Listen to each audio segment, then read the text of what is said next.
今天和大家分享一道客家菜——客家芋头扣肉。第一步，我们先把芋头切成粗块状备用。准备一锅热水，把700克的五花肉放入焯水。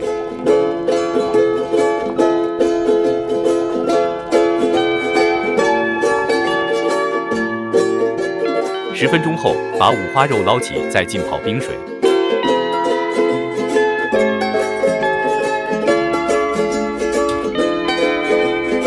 接下来，把切好的芋头块放入油锅里炸脆炸香后再捞起。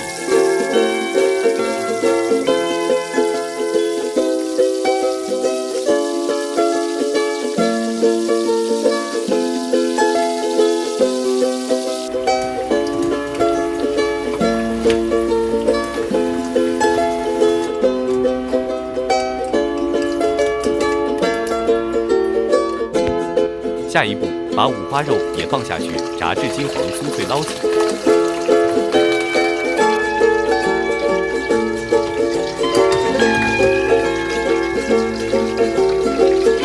再放入冰水中浸泡大约5分钟，让其冷却。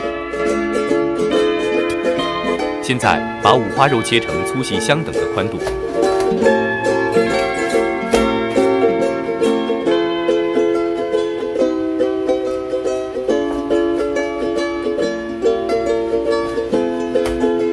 然后与视频中一样，把五花肉和芋头分别重叠在一起，再小心地放入碗里备用。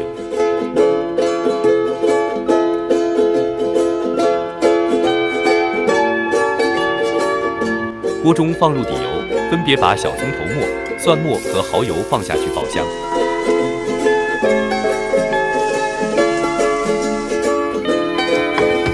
接着把2块南乳压碎倒入稍微炒香，再撒入1汤匙的花雕酒。下一步加入少许的清水，待水滚后就调入适量味精和鸡精粉提鲜。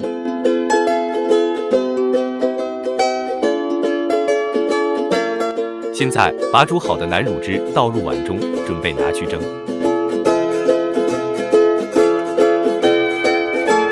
水沸腾后，就把扣肉放下去，开中火蒸大约15分钟至熟透即可。